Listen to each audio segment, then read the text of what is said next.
Once again, it's a privilege to be welcome into your homes. Today, we are reading from John chapter 11, verse 45 to 56.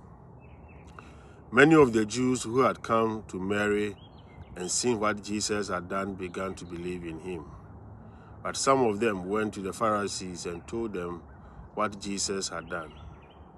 So the chief priests and the Pharisees convened the Sanhedrin and said, "What are we going to do?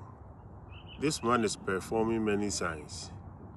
If we leave him alone, all will believe in him, and the Romans will come and take away both our land and our nation."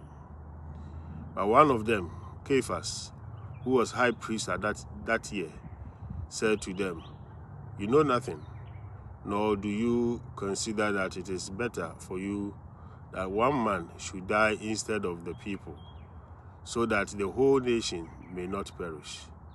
He did not say this on his own, but since he was high priest for that year, he prophesied that Jesus was going to die for the nation, and not only for the nation, but also to gather into one the dispersed children of God. So from that day on, they planned to kill him. So Jesus no longer walked about in public among the Jews, but he left for the region near the desert to a town called Ephraim, and there he remained with his disciples.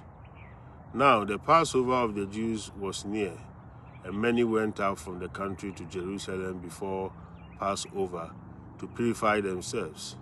They looked for Jesus and said to one another as they were in the temple area, "What do you think? That he will not come to the feast?"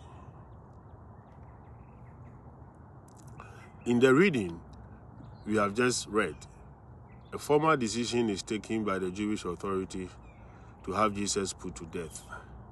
As a result, according to our reading, from that day, they were determined to kill him. The gospel we have just read immediately follows the story of Jesus raising Lazarus from the dead. It was this life-giving action of Jesus that sealed his fate. According to John's gospel, it was because he gave life to others in various ways that he was put to death. Yet, without their being aware of it, those who were responsible for putting Jesus to death enabled him to continue his life-giving work in an even more powerful way.